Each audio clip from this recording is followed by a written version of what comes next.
두근두근 온종일 올영 세일 혜택도 즐거움도 올영 세일 Everyday 가고 싶어 올영 세일 올영으로 고고 올영으로 고고 올영 세일 올영 세일 올영 세일 올영으로 고고 올영으로 고고고 두근두근 온종일 올영 세일 혜택도 즐거움도 올영 세일 Everyday 가고 싶어 올영 세일 올영으로 고고 올영으로 고고 올영 세일 올영 세일 올영 세일 올영으로 고고 올영으로 고고고 네, 안녕하세요. 이번에 FEconf에서 메타버스 서비스에서 리액트, 웹RTC, 캔버스 다루기라는 주제에 대한 연사를 맡게 된 박영진이라고 합니다. 네, 잘 부탁드리겠습니다. 네, 제 소개를 먼저 드리자면 현재 네이버의 메인 플랫폼에서 일을 하고 있고요. 발표 선정 당시에는 이제 네이버 Z의 제팀에서 근무를 하고 있었는데 이제 개인 사정으로 팀을 이동하게 돼서 소속이 바뀌게 되었습니다. 이런 상황에도 불구하고 발표를 허락해 주신 두 팀장님께 모두 감사의 말씀을 드리겠습니다. GitHub는 이제 들어가셔도 뭐 별거 없겠지만 네, 아래 주소를 참고해 주시면 감사하겠습니다. 네, 목차는 여기 보시는 것처럼 구성이 되어 있고요. 먼저 잽과 웹RTC에 대해서 먼저 간단하게 소개한 다음 사건이 일어났던 순서대로 어떻게 인사이트를 얻고 해결했는지 비포와 애프터에 맞춰서 설명을 드리고자 합니다. 네, 먼저 웹RTC와 잽이라는 서비스에 대해서 모르시는 분들이 계실 수 있기 때문에 간단하게 설명을 드리고 넘어가고자 합니다. 잽은 이제 써보신 분들도 있을 수 있는데 최근에는 이제 부트캠프나 가상 오피스에서 많이 사용을 하고 있는데요. 이제 위에 있는 설명처럼 온라인 메타버스 서비스이며 가상 오피스나 강의실, 비대면 행사 등 다양한 영역에서 사용 가능한 서비스입니다. 설명만 들어서는 어떤 서비스인지 모를 수 있으니까 잠깐 영상을 보시도록 하겠습니다.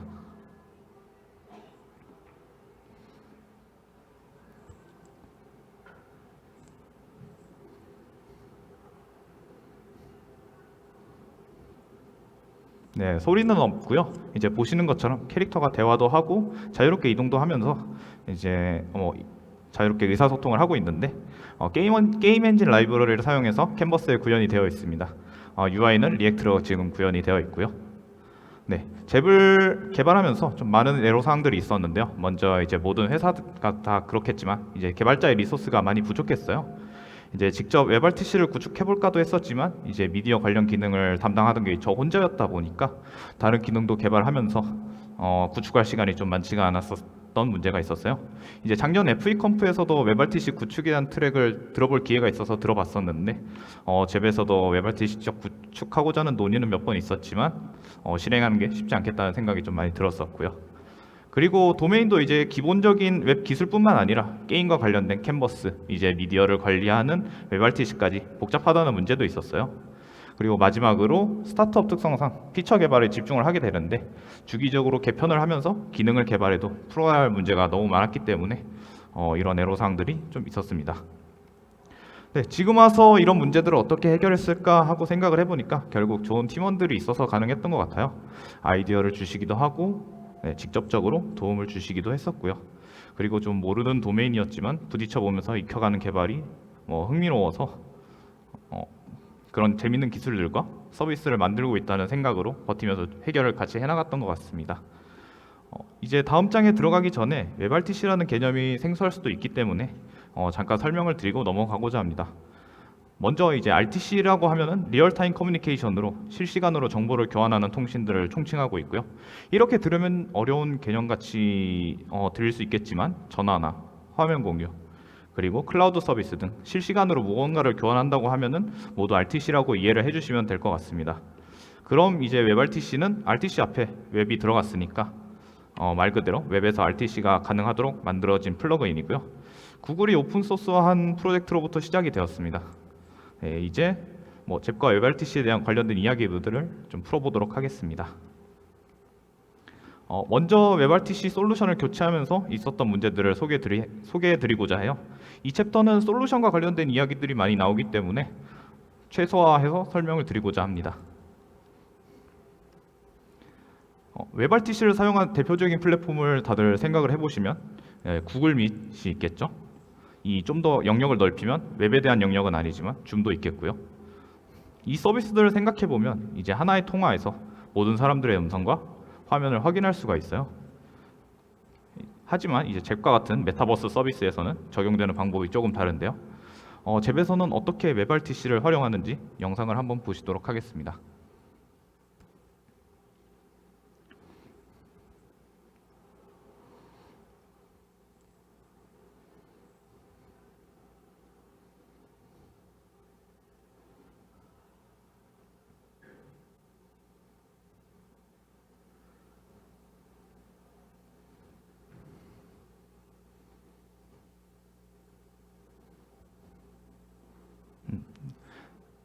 지금까지 보셨던 영상처럼 이제 프라이빗 에어리어, 여기 지금 표시되고 있는 이 프라이빗 영역에 있다거나 주변 사람에 따라서 어떤 미디어를 표시해야 될지 매번 바뀌게 됩니다. 이게 짧게는 수 밀리세컨드부터 시작해서 빠르게 바뀌게 되는데요.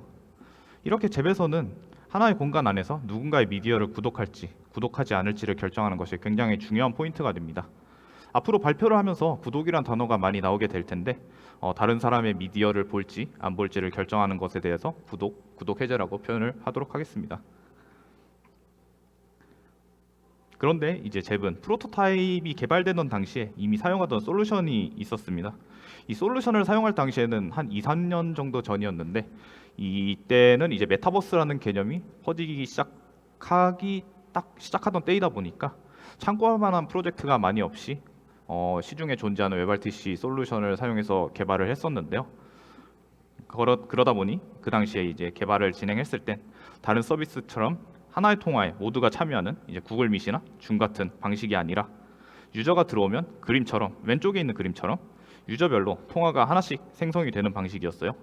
그리고 캐릭터 주변에 다른 유저가 접근하면 그 유저가 방에 참가했다가 만약에 멀어져서 구독 해제를 해야 되는 경우에는 방을 나가는 그런 방식으로 개발을 진행을 했었는데 이러다 보니 발생했던 문제 중 하나가 통화의 수가 엄청나게 많아지는 문제가 있었습니다. 만약에 10명이 있었다고 가정을 했을 때 10개의 통화가 존재하겠죠. 각 유저별로 통화를 만든다고 했을 때. 그리고 이제 각 플레이어가 모두 인접해 있다고 가정을 하면 한 명의 유저는 자신의 통화뿐만 아니라 다른 9명의 통화에도 모두 참여를 했어야 했기 때문에 리소스 관리가 엄청나게 힘들어지는 문제가 있었죠. 이게 이제 10명이 아니라 100명, 200명, 그 이상 1000명까지 간다고 가정을 하면 메모리 소모와 비용이 실제로 어마어마하게 나가게 되겠죠. 실제로 월간 비용도 이제 가장 많을 때는 월 몇천만 원 단위로 어마무시하게 증가를 했었고요. 그러다가 프론트엔드 팀원분의 아이디어로 새로운 솔루션을 찾아보기로 결정을 했었고 그렇게 찾아낸 솔루션이 있었는데요. 이 솔루션은 하나의 통화에 모두가 참여를 하더라도 오른쪽에 있는 것처럼 선택적으로 다른 사람의 미디어를 구독할 수 있는 시스템을 갖추고 있어서 메타버스에 적절한 솔루션이었습니다. 그때가 마침 이제 코로나가 시작되고 한창 가상 오피스에 대한 수요가 많이 증가했을 때 이 솔루션이 생기게 됐었고 그리고 도입을 하게 되었습니다. 오른쪽에 적혀 있는 것처럼 메타버스에 잘 맞는 컨셉으로 활용을 할 수가 있었습니다. 그래서 솔루션을 도입하면서 코드를 한번 정리를 하게 되었었는데요. 원래는 이제 코드를 보여드리려고 했었지만 이 당시 사용하던 프레임워크가 앵귤러 JS로 2022년부터 지원을 중단했던 정말 오래된 프레임워크이기 때문에 보기가 힘들 수 있어서 플레이어라 부르는 유저 객체만 조금 도식화를 해서 보여드리고자 합니다. 먼저 왼편에 있는 이 캐릭터의 위치와 상태를 결정짓는 값들, 여기 왼쪽에 보이시는 디스탄스, 프라이빗 에어리어 아이디, 이제 스포트라이트와 같은 이런 값들을 통해 비디오 박스를 표시할지 안 할지를 결정을 먼저 하게 됩니다. 디스턴스는 이제 말 그대로 거리를 표시를 하고 있고요. 프라이빗 에어리어 아이디는 아까 보여드렸던 프라이빗 에어리어에 어느 프라이빗 에어리어에 있었는가, 그리고 이제 스포트라이트는 영상의 마지막에 보셨던 것처럼 이 사람이 모든 권한을 좀 높게 가지고 있는가, 이런 값들인데요. 이런 값들을 통해서 이 사람의 미디어를 구독해야 될지 구독하지 않아야 될지 이거에 대한 상태를 먼저 결정을 하고, 마지막으로 플레이어 스트림이라고 하는 그 유저가 카메라를 켰는지 또는 오디오를 켰는지 아니면 말을 하고 있는지 이런 부분들을 그릴 수 있도록 이제 리팩토링을 진행을 했었습니다. 결과적으로 내부의 값들이 바뀜에 따라서 앵귤러 JS의 도움에 업데이트 로직을 거침으로써 비디오 박스를 성공적으로 렌더링할 수 있게 리팩토링을 진행했었습니다. 먼저 이 챕터의 결과로 메타버스에서 미디어를 어떻게 관리할지 좀 고민할 수 있었던 업무였던 것 같습니다.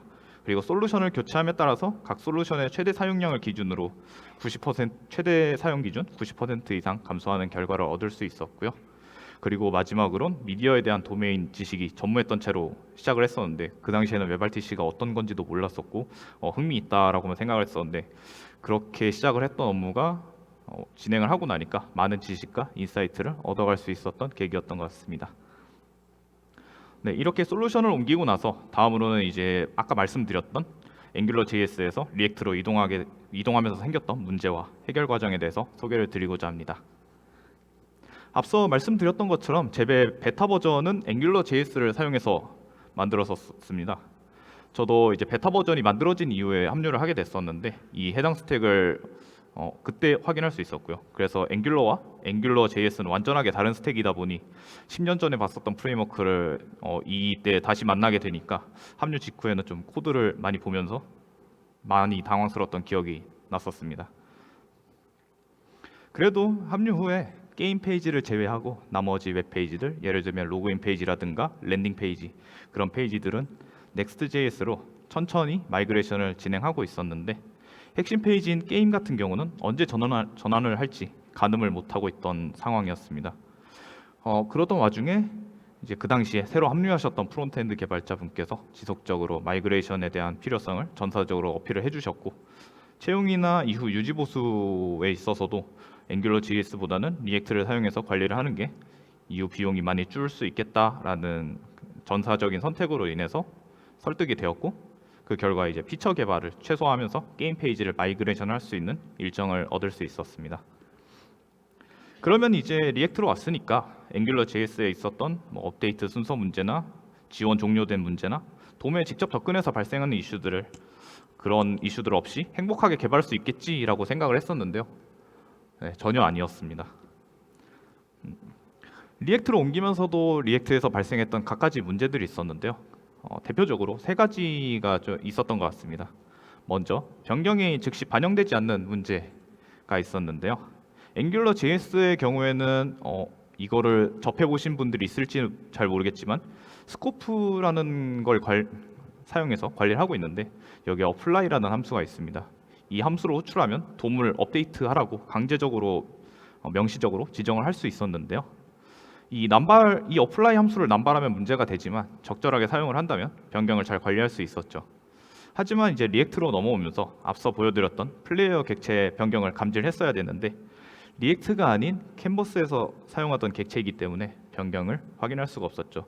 아까 보여드렸던 플레이어 객체 같은 경우는 게임 안에서 관리되는 변수들과 함수들이었기 때문에 이걸 리액트에서 바로 사용할 수 없었던 문제가 있었습니다. 이 문제와 관련해서 예시를 하나만 들어보도록 하겠습니다. 여기 있는 스크린샷 같은 경우는 다른 사람이 공유한 화면, 이제 저 아래에 있는 김영진이라는 사람의 화면을 공유했는데 그 화면을 보고 싶은데 너무 멀리 떨어져 있어서 이제 화면이 흐리게 나오는 상황이죠. 그런 상황에서 이제 캐릭터를 잘 보기 위해 화면 공유를 잘 보기 위해 캐릭터를 아래로 옮긴다고 가정을 해보겠습니다. 캐릭터는 잘 옮겨지더라도 이 이동 이벤트는 게임, 즉 캔버스 안에서 일어난 이벤트이기 때문에 리액트의 컴포넌트로 만들어진 이 비디오 박스 같은 경우는 캔버스에서 리액트로 메시지를 직접적으로 보내지 않는 이상 변경을 감지할 수 없는 문제가 있었죠. 그래서 캐릭터가 아래로 이동하더라도 저 흐려져 있는 화면은 그대로 계속 유지가 돼 있을 겁니다. 다른 리액트의 리렌더링 로직이 발동하지 않는 이상. 또한 리렌더링 로직도 너무 잦아질 경우에 문제가 발생을 했었어요.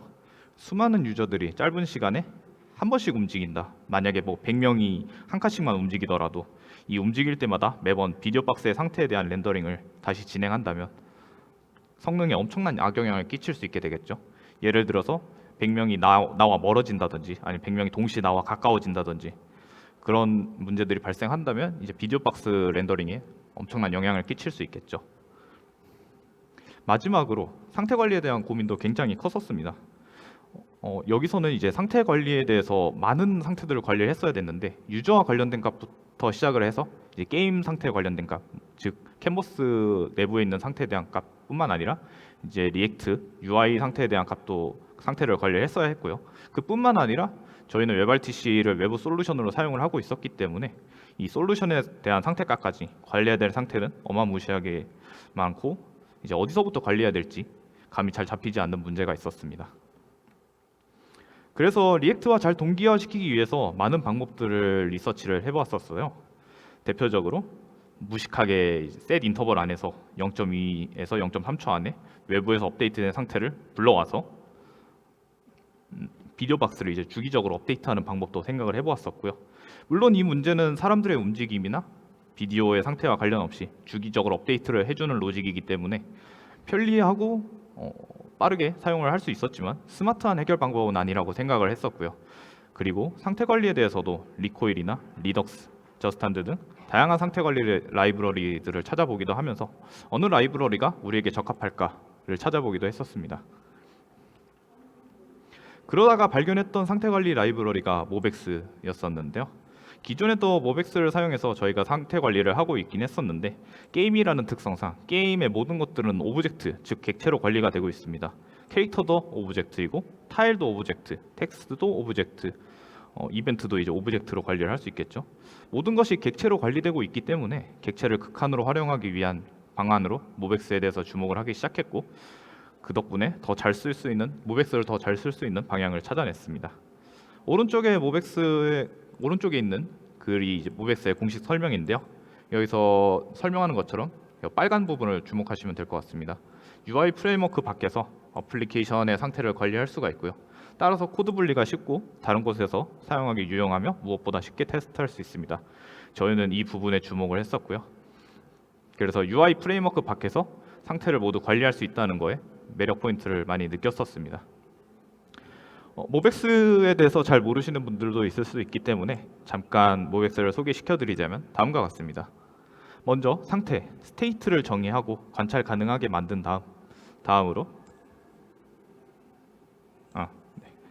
다음으로 액션을 사용해서 스테이트를 업데이트를 하고요. 그리고 스테이트가 변했을 때 자동으로 응답하는 파생을 만든다고 하는데 이렇게 단어로 나열하면은 보기 복잡할 수도 있지만 어렵게 생각할 거 없이 리액트에서 유즈 스테이트와 유즈 이펙트를 생각을 해주시면 될 것 같습니다.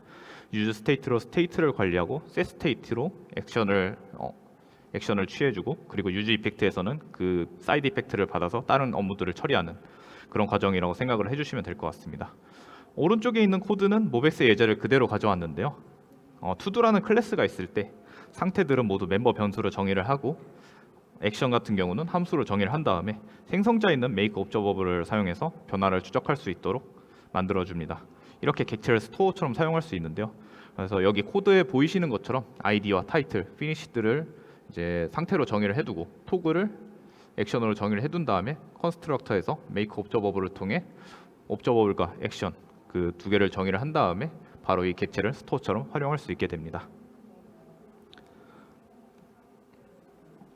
네, 이제 컨셉을 하나씩 풀면서 저희 서비스에 어떻게 적용했는지 보여드리고자 합니다.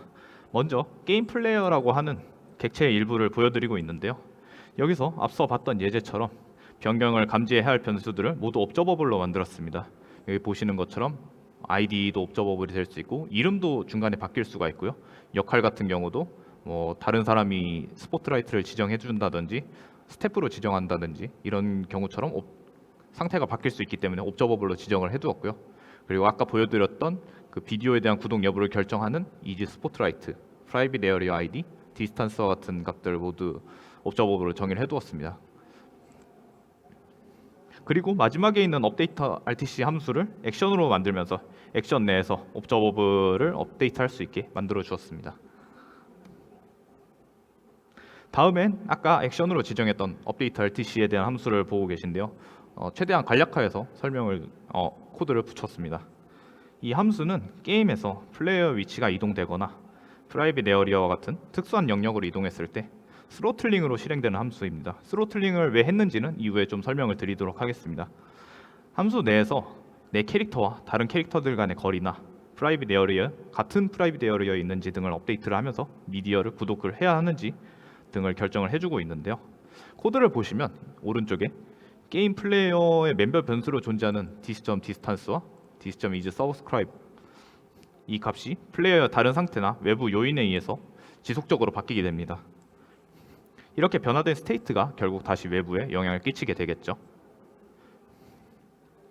그런데 결국 지금까지 업데이트를 하고자 했던 건 객체 내부만 업데이트를 했었어요. 아까 말씀드렸던 거는 이제 뭐 리액트와 이 게임 간의 상태를 어떻게 동기화시키지에 대한 이야기였었는데, 이걸 이제 리액트에서 수신하기 위해서는 어떤 방법을 써야 할지 많이 고민을 했었습니다. 고민을 하면서 주변을 좀 둘러보았었는데, 제배는 리액트 네이티브를 사용해서 앱도 함께 개발을 하고 배포를 하고 있습니다. 리액트 네이티브에서도 앱과 리액트 사이에서 이벤트를 전달할 방법을 많이 고민을 하고 있었는데, 이때 사용하던 게 노드.js에서는 기본으로 탑재되어 있는 이벤트 에미터를 사용하도록 개발을 해주신 것이 있었습니다. 이걸 이제 리액트 네이티브가 아니라 캔버스와 리액트 사이에서도 사용해보면 어떨까 하는 아이디어로 차용을 하게 되었었습니다. 이벤트 에미터 같은 경우는 돔 이벤트와 마찬가지로 이벤트를 발신하면 수신하는 쪽에서 콜백 함수를 받아 처리할 수 있게 만들어진 라이브러리입니다. 여러분도 바로 사용하실 수 있게 npm의 라이브러리로 등록이 되어 있고요. 자, 이제 다시 업데이트 RTC 함수로 돌아와서 상태들을 모두 업데이트한 뒤에 이벤트 에미터를 사용해 이벤트를 브로드캐스팅합니다. 오른쪽에 맨 아래에 있는 코드처럼 RTC 이벤트 에미터의 에밋 이쪽 코드를 확인하시면 될 것 같고요. 구독 상태가 변경되었을 때만 그 대상이 되는 플레이어를 이벤트의 수신부에 전달하도록 세팅을 해 두었습니다.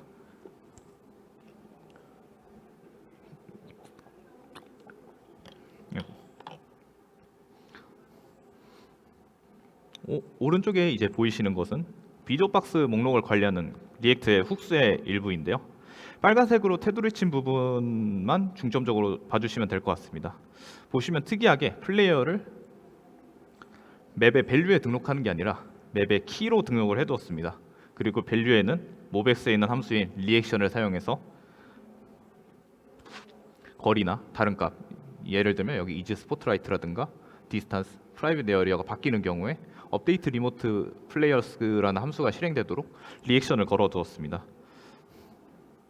그래서 맵에 등록이 된 플레이어들만 검사를 하게 함으로써 맵에 있는 모든 유저에 대한 비디오를 업데이트하는 것이 아니라 내가 구독해야 될 사람, 즉 내 인근에 있는 사람이라든지 스포트라이트와 같은 특수한 경우에만 구독해야 될 사람에 대한 비디오 박스만 업데이트를 하도록 최적화를 진행하였습니다.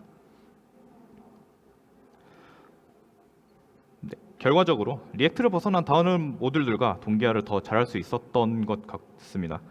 그러면서 npm 트렌드에서 확인했을 때 모백스가 다른 메이저 상태 관리와 좀 비교를 하면 덜 쓰이는 경향이 있었는데, 이걸 맞는 곳에 쓰면 확실하게 잘 쓰일 수 있겠구나 라는 걸 좀 알게 된 계기였던 것 같고요.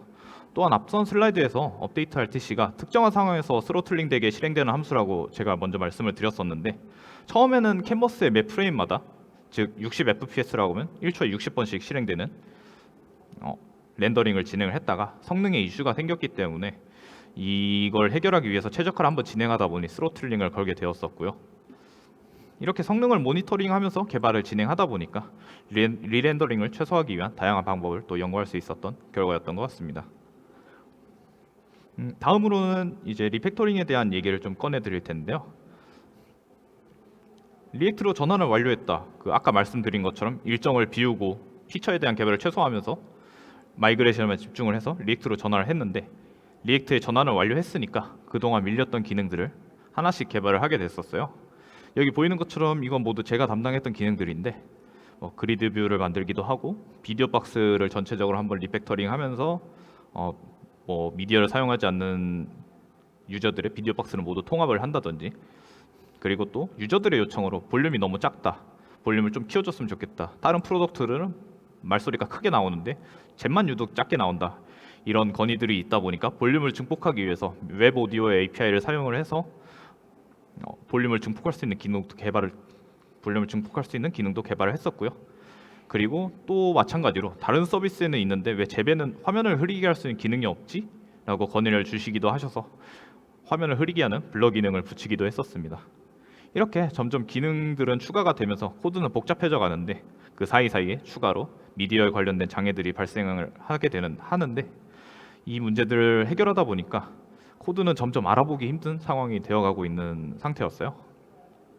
그때 RxJS 라이브러리가 눈에 들어오게 되었었어요. 이 라이브러리를 사용하면 데이터를 스트리머화 시켜서 흐름을 관찰을 할 수 있게 되는데 이 흐름을 관찰함으로써 가독성을 향상시킬 수 있겠다라는 기대를 했었습니다. RxJS를 잠깐 설명을 드리자면 오른쪽에 보시는 것처럼 최상단에서 스트림으로 다양한 데이터들이 들어오게 되는데 이 함수를 거치면서 필터링이 되고 데이터가 바뀌기도 하면서 원하는 결과를 얻을 수 있도록 만들어주는 역할을 합니다. 그래서 위에서 보시는 것처럼 데이터들이 하나씩 들어온다고 가정을 했을 때 버퍼를 거치고 맵을 거치고 필터를 거치면서 원하는 데이터만 뽑아낼 수 있도록 만들어주는 라이브러리라고 생각을 해주시면 될 것 같습니다. 그래서 대표적인 RxJS의 함수인 dbounce를 영상으로 보실 텐데요. dbounce 관련해서 다른 분들도 RxJS가 아니라 다른 곳에서도 많이 접하셨을 테니 이해를 하실 거라 믿고 있고요. 그래서 이걸 영상으로 보시면 가로축을 이제 시간이라고 가정을 할 텐데요.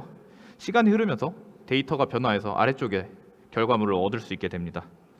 그래서 상단의 데이터들이 dbounce를 거치면서 우리가 원하던 결과를 하단의 데이터로 받을 수가 있게 되는 거죠. RxJS 공식 홈페이지에서도 자기 라이브러리를 설명하는 것이 이벤트를 위한 로데시 라이브러리라고 생각을 해달라라고 이야기를 하고 있습니다. 즉 이벤트들을 위한 util 함수라고 생각을 해주시면 될 것 같습니다. 결국 제가 원하는 건 WebRTC 솔루션이나 게임과 같이 다양한 방향에서 오는 이벤트들을 하나의 스트림으로 연결해서 보여주고 싶은 비디오 박스의 리스트들을 얻는 것인데요. 파란색으로 칠해진 텍스트를 보시면 입력과 출력인 것을 확인을 하실 수 있습니다. 브라우저 관점에서 생각해보면 마우스 클릭이나 키보드 입력, 화면 리사이즈 이벤트 등 하나의 변수를 이런 이벤트들이 모여서 하나의 변수를 조작한다고 했을 때 이 이벤트들을 한 곳에 묶어 하나의 변수만을 조작할 수 있도록 만들어준다. RxJS가 라고 생각을 해주시면 될 것 같습니다. 그래서 다양한 방향의 입력과 비디오 박스의 리스트, 출력이라고 여겨주시면 될 것 같습니다. 이제 이 여러 이벤트들을 어떻게 받는지를 코드로 잠깐 확인을 해보겠습니다. RxJS에 대한 코드가 초기에 좀 보기 힘들 수 있기 때문에 최대한 간편화시켜서 설명을 드리려고 했고요. 먼저 앞서 보여드렸던 그 게임 플레이어 객체 업데이트 RTC에서 구독 여부를 먼저 이벤트로 전송했었습니다. 이벤트 에미터를 사용해서 그 이벤트를 RxJS로 받아와 파이프화 시키고 이제 파이프는 이제 스트리머를 시켜주는 거죠. 맨 밑에 결과적으로 오른쪽 코드의 아래쪽을 보시면 이 맵이 리턴이 되는데 이 로직이 실행되면 유저가 접근하거나 다른 이벤트로 인해서 구독을 하게 되거나 구독 해제가 되는 경우 이 맵이 유저 리스트를 계속 갱신함으로써 현재 내가 봐야 할 플레이어들의 목록을 얻을 수 있게 됩니다. 그 다음으로는 이제 WebRTC 솔루션으로부터 오는 이벤트들을 받아서 처리를 하게 됩니다. 아까는 게임 쪽에서 받았던 이벤트라고 한다면 지금은 WebRTC 솔루션에서 받은 이벤트, 즉 카메라를 킨다거나 오디오를 킨다거나 말을 하고 있다거나 이런 이벤트들에 대해서 수신을 하게 됩니다. 그래서 이런 미디어의 온, 오프 여부에 따라서 비디오 박스의 우선순위가 달라지게 되는데요. 아까 동영상에서 보셨던 것처럼 내 위치가 계속 이동됨에 따라서 카메라를 켠 유저는 마이크만 킨 유저보다 더 위에 있어야 된다. 화면 공유를 킨 유저는 더 위에 있어야 된다. 이런 순서가 결정이 되는데요. 이런 부분들을 처리하기 위해서 RxJS에서 이벤트를 수신받아 비디오 박스에 이벤트를 발생시킨 유저가 존재하는지 검사한 후, 즉 카메라를 켰다거나 오디오를 켰다거나 이런 이벤트를 발생시켰는지 검사한 후 유저의 목록을 다시 업데이트를 시킵니다. 이게 이 오른쪽에 보시는 플레이어가 존재하는지를 체크하고 플레이어를 리턴해주는 그런 이벤트입니다. 네, 이렇게 RxJS를 사용해서 다양한 방향에서 오는 이벤트들을 하나로 묶고 조금 더 편리하게 바꿈으로써 코드의 가독성이 좀 더 증진되는 효과를 얻을 수 있었습니다. 결과적으로 실무에서 언제쯤 RxJS를 적용해 볼 수 있을까 하는 고민을 많이 하고 있었어요. 이 강의를 이 연사를 보시는 다른 분들도 그렇고 RxJS에 대해서 뭐 스터디나 이런 것들을 많이 하셨을 텐데 이걸 언제 실무에 적용해 볼 수 있을까 하는 고민을 했는데 리팩토링 과정을 통해 실제로 적용을 해볼 수 있었고 꽤 깔끔해 보이는 결과를 얻었습니다. 리액트보다는 이제 리액트 외부와 좀 통신하면서 많이 사용을 했었고요. 그러면서 로직도 함께 정리할 수 있었던 결과를 얻었습니다. 뭐 그 과정에서 이제 사내 공유를 통해 다른 개발자분에게도 공유를 하면서 함께 성장할 수 있는 계기도 함께 되었고요. 마지막으로 큰 가지는 아니지만 중간중간 일어났었던 이슈들, 아까 말씀드렸던 뭐 장애에 관련된 이슈들이라든지 브라우저에 관련된 이슈들과 해결책을 좀 설명드리면서 공유를 드리고자 합니다.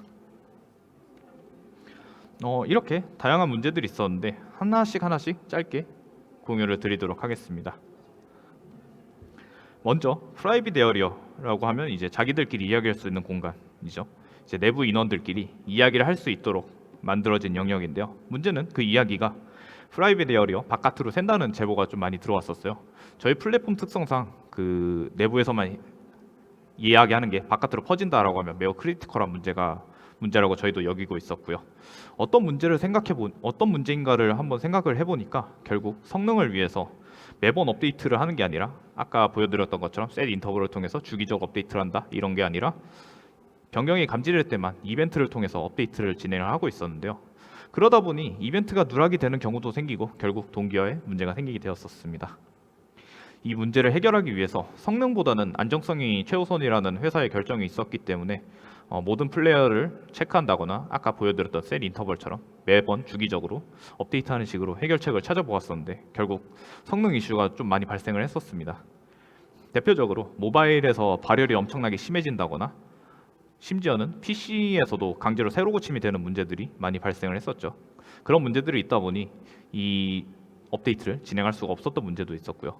그러다 다른 분의 아이디어로 비디오 박스가 렌더링 될 때 비디오 박스가 보이는 유저들이 있으니 그 유저들만 한 번 더 다시 체크를 해서 이 유저가 아닌 사람들의 소리가 들린다거나 하면은 한번 방어 로직을 추가해 줌으로써 어느 정도 해결을 했었고 아직까지 문제가 발생을 하지 않은 것 같네요. 그리고 브라우저 관련된 이슈에 대해서 소개를 드리고자 하는데요. 브라우저 같은 경우는 리소스가 많이 제한이 되어 있기 때문에 특히 모바일의 경우에는 다른 어플이나 탭을 보게 되는 경우 기존 탭이 비활성화되는 게 브라우저의 액션이죠. 이 동작은 브라우저의 관점에서 보면 굉장히 자연스럽지만 재배 플랫폼 특성상 비활성화를 하더라도 보여야 하는 문제가 있었어요. 예를 들어 가상 오피스로 활용을 하고 있었는데 검색을 위해서 이제 다른 탭으로 전환을 했다. 뭐 내가 스택 오버플로우나 챗GPT를 통해서 검색을 하고 싶어서 다른 탭으로 잠시 전환을 했는데 다시 돌아오니 잽이 꺼져 있다. 소켓이 끊어져 있다. 이렇게 되면 문제가 되겠죠. 그렇기 때문에 웹RTC뿐만 아니라 게임 소켓을 저희가 많이 활용을 하고 있었기 때문에 이런 소켓들이 끊기지 않게 해야 하는 챌린징이 있었습니다. 이 문제를 해결하기 위해서 팀원분이 들리지 않는 사운드를 1분 단위로, 즉 고주파를 1분 단위로 계속해서 재생을 해줌으로써 이 탭이 미디어를 재생하면서 계속 활성화되고 있다라는 것을 브라우저에 알려줌으로써 일부는 해결이 됐었습니다. 하지만 이제 iOS 같은 경우에는 웹오디오 API를 제가 아까 말씀드렸던 증폭 기능을 활용하기 위해서 이 API를 사용을 하고 있었는데 탭이 비활성화가 되면 다른 브라우저와는 다르게 웹오디오 관련 상태가 컨텍스트 상태가 인터럽티드라는 상태에 들어가게 됩니다.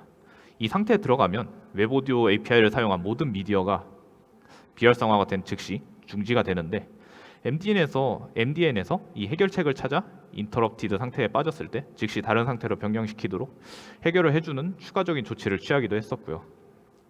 또한 이제 탭이 절전 모드에 들어가서 소켓이 잠기게 되는 문제가 있는데 이런 문제를 해결하기 위해서 웹의 그 락스 API라고 하는 특수한 API겠습니다. 평소에 이제 접할 일이 잘 없는데 이 API를 사용해서 소켓에 변화가 생기지 않도록 잠그는 처리를 하기도 합니다.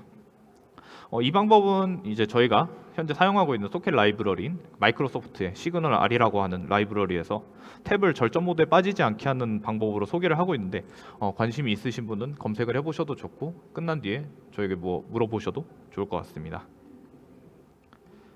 네, 마지막으로 모바일 iOS에서 발생하는 이슈들이 좀 있었는데요. iOS 사파리 같은 경우에는 이제 다른 사람들의 미디어를 구독할 때 한 2초 정도였을 거예요. 2초 정도. 그리고 그 이상 일부 화면이 아니라 모든 화면이 렌더링을 멈춰버리고 화면이 멈춰버리는 문제가 있었어요. 이 문제를 좀 해결해보고자 해서 많은 시간을 리서치를 하면서 사파리 코드를 직접 확인을 해보기도 하고 C++ 코드를, 그래서 플레이 메서드에 어떤 문제가 있는지 이런 것들을 체크를 해보기도 하고, 미디어의 구독을 이제 구독을 해제를 하는 경우에 웹RTC 관련 미디어를 완전히 끊어버리는데, 완전히 끊는 게 아니라 잠깐 미디어를 일시 중지 처리했다가 다시 구독을 하는 경우 다시 재생을 시키도록 이렇게 변경하는 등 우회하려고 많은 시도들을 해봤어요. 그런데 이것도 모두 실패를 하면서 어떻게 해결해야 될까에 대한 많은 고민들을 하고 있던 찰나에, 그러다가 작년 말인가 올해 초쯤에 사파리에서 웹RTC 관련 업데이트를 한번 해줬었어요. 그 업데이트가 있던 이후로 iOS 관련된 제보가 굉장히 많이 줄어들었더라고요. 그래서 알아서 해결이 됐었는데, 이걸 보면서 제 힘으로는 할 수 있는 일이 조금은 없었나 이런 생각을 좀 많이 하기도 했습니다. 결론적으로 이 발표가 여러분들에게 실질적으로 업무를 하는 데 있어서 도움이 될까는 좀 물음표가 될 수 있을 것 같아요. 하지만 이런 특수한 도메인, 즉 메타버스 도메인 같은 경우에도 이런 도메인에서만 겪을 수 있는 다양한 문제들이 존재하고 있고요. 이런 복잡한 도메인 플러스 웹이라는 플랫폼, 이 웹이라는 플랫폼도 한계가 분명 존재하고 있기 때문에 이런 곳에서 성능과 안정성을 둘 다 잡기 위해서는 어느 한쪽에만 집중하는 게 아니라 줄다리기를 잘 해야 될 것 같습니다. 그래서 이런 트러블 슈팅 과정들이 여러분들에게 간접적으로 좋은 인사이트가 되었으면 좋겠어요. 오디오 관련된 이슈라든지 그런 이슈들을 통해서. 네, 지금까지 들어주셔서 감사합니다. 제가 현재 잽 소속은 아니기 때문에 직접적으로 채용에 관여를 할 수는 없지만 잽에 관심이 있으시다면 커피챗을 할 수 있도록 연락처를 알려드릴 수 있으니 관심이 있으신 분은 편하게 부탁드리겠습니다. 네. 질의응답 관련해서 혹시 궁금한 게 있으신 분은 질문 주시면 답변을 드리겠습니다. 네, 안녕하세요. 웹RTC에서 미디어 연결 관련된 여러 가지 방법들이 있을 텐데요. 네네. 예를 들면 메쉬나 SFU, MCU 같은 여러 가지 방법들이 있을 텐데 잽에서는 어떤 방식을 채택하고 있는지, 그리고 그 이유는 무엇인지도 궁금하고요. 하나 더 질문이 있는데요. 뭔가 캔버스와 웹 간에 순식간에 엄청나게 많은 통신들이 벌어질 때, 예를 들면 유저들이 한 1초 사이에 한 50명의 유저들이나 100명의 유저들이 막 왔다 갔다 한다던가, 그런 어떤 많은 통신이 발생을 할 때 어떤 식으로 최적화를 하셨었는지, 스로틀링만으로 충분했을까 하는 생각들도 좀 들고요. 그건 네, 질문 드립니다. 네. 먼저 첫 번째 질문에 대해서 답변을 드리자면, 그 슬라이드 중간에 있었던 것 중에 기존 솔루션을 교체하면서 있었던 일들에 대해서 말씀을 드리자면, 기존 솔루션은 메시 방식을 사용을 하고 있었어요. 그래서 말씀드렸던 것처럼 10명이 참석을 했다고 가정하면 10개 통화가 생기고 그 사이사이 모든 통화에 참여를 하는 방식이었는데, 새로운 솔루션 같은 경우에는 SFU 방식을 사용해서 중심 이제 서버가 존재하고, 이제 거기서 어떤 유저에게 어떤 미디어를 보낼지 필터링을 하면서 그렇게 보내도록 수정을 했었습니다. 그리고 이제 다음 질문이 어떤 거였죠 혹시?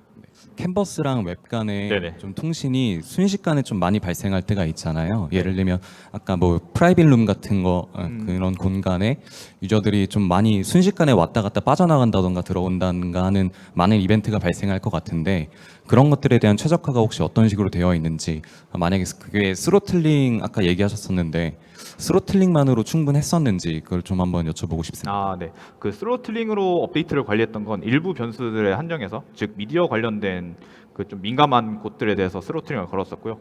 그게 아니라 업데이트를 좀 지연시키거나 늦게 해도 되는 부분에 대해서는 모벡스가 이제 리액트에서도 그 옵저버를 사용해서 그 컴포넌트를 한번 감싸서 관리할 수 있게 하는데, 그 값을 통해서 리액트와 그렇게 빠르진 않지만 좀 천천히 해도 되는 부분에 대해서 그렇게 좀 동기화를 시키면서 그런 그 우선순위에 대한 처리를 좀 했던 것 같습니다. 네, 감사합니다. 네. 지금까지 들어주셔서 감사합니다.